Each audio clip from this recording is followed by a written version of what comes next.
বাংলা জুড়ে এখন শীতের আমেজ, কিন্তু গরমের হাত থেকে এখনো পুরোপুরি রেহাই মেলেনি।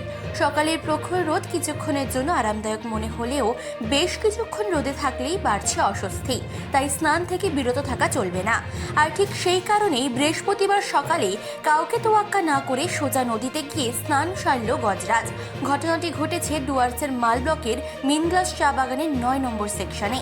ঠিক কী ঘটেছিল এদিন, চলুন দেখে নেওয়া যাক। বৃহস্পতিবার সাত সকালে চা বাগানে ঢুকে পড়ে একটি হাতি। চা বাগানের মাঝে দাপিয়ে বেরিয়ে আবার ফিরে গেল বনে।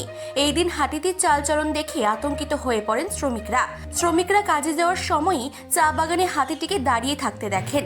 এরপর হাতিটিকে দেখতে ভিড় জমে মানুষের চিৎকার এবং শোরগোলে হাতিটি এদিক ওদিক ছোটাছুটি করতে থাকে। খবর পেয়ে ঘটনাস্থলে ছুটে আসেন বনকর্মীরা।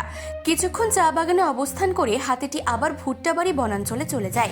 এরপরই পাশের সাইরিল চা বাগানে চেনলাইন শ্রমিক মহল্লা এলাকায় চলে আসে আরও একটি দলছুট হাতি। কিন্তু এর কিছুক্ষণ পর হাতিটি চেন নদীতে নেমে স্নান করতে যায়। জানা যায় নদীর জলে গা ভিজিয়ে আবারও সে বনে ফিরে যায়। তবে হাতির এই কাণ্ড দেখে আনন্দে মশগুল এলাকাবাসীরা। মানসী বসুর রিপোর্ট, চেতনা বার্তা। জেগে থাকে, জাগিয়ে রাখে।